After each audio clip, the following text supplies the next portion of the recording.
Good morning. आज हम लोगों की सुबह हुई है घूमने के साथ। हम तीनों सुबह जल्दी उठे और तैयार होकर निकल चुके थे घूमने के लिए।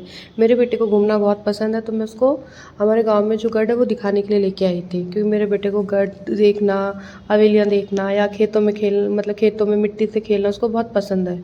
तो मैं, मेरे काकूसा की लड़की और मेरा बेटा, हम तीनों आए गढ़ के लिए। अब ये जो गढ़ हवेलियाँ जो भी होती थी पहले के ज़माने में टीवी या मतलब फिल्मों में देखने को मिलती थी, लेकिन हमारे गाँव में आज भी ये सब है।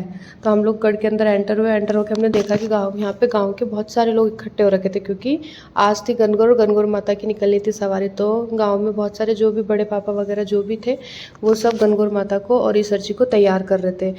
मैंने भी गणगौर माता ईसर जी के दर्शन किए, बेटे को भी दर्शन कराया। उसको बहुत सुंदर लगी, मतलब गणगौर ईसर जी उसको बहुत सुंदर लगी। और ये है हमारी पुश्तैनिक हवेली, मतलब मेरे पापा का पुश्तैनिक जो घर होता है ये है, वो है। थोड़ी ही देर में गणगौर माता की सवारी हमारी हवेली में आ जाती है। गढ़ से निकलने के बाद गणगौर माता की सवारी सबसे पहले हमारी हवेली में ही आती है।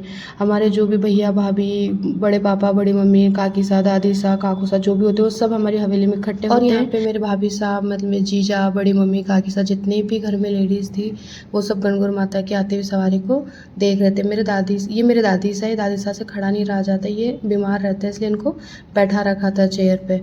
और फिर जो जितने भी गणगौर माता की सवारी के साथ जितने भी गांव के आदमी थे वो सब लोग हवेली में आते हैं। मेरे काकू सा उनका स्वागत करते हैं, काकू सा, भैया, बड़े पापा सब लोग उनका स्वागत करते हैं। मेरे काकू गणगौर माता ईसर जी की सवारी आने के बाद सबसे पहले सबका स्वागत किया जाता है। स्वागत करने के बाद गणगौर माता ईसर जी की पूजा की तैयारी की जाती है।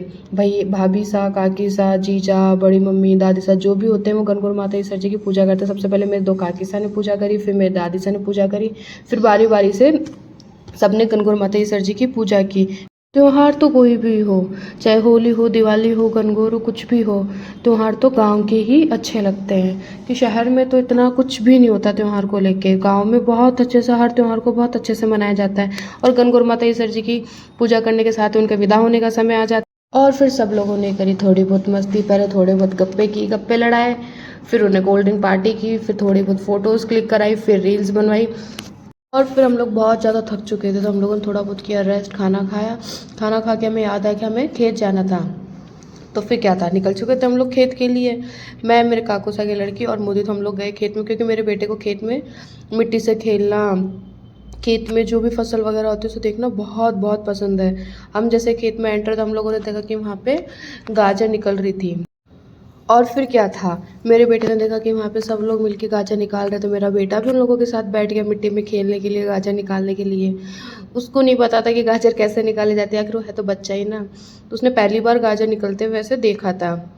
वो भी जो खेत में काम कर रहे थे मेरी दीदी वगैरह, उनके साथ वो भी बैठ गया गाजर निकालने। तो उसने अपने हाथ से खोद खोद के गाजर निकाले। उसने 2 से 3 शायद गाजरें निकाली थी। आप देख सकते हो वो कैसे मिट्टी में कुचर कुचर के गाजर निकाल रहा। फिर हम घर आए, घर आके हमें याद आया कि हम लोग जिस काम के लिए रुके थे हमने वो काम तो किया ही नहीं। हम लोग गांव में रुके थे गणगौर का मेला देखने के लिए, क्योंकि उसको, मेरे बेटे को गांव का गणगौर का मेला देखना था कि कैसा होता है। फिर क्या था, हम लोग फिर से निकल पड़े थे। मैं, मेरा बेटा और मेरे काकूसा के लड़के, हम लोग गणगौर के मेले में गए। हम लोगों ने गणगौर के मेले में खूब मस्ती की। तो आप लोग मुझे बताना कि आप लोगों को मेरा ब्लॉग कैसा लगा।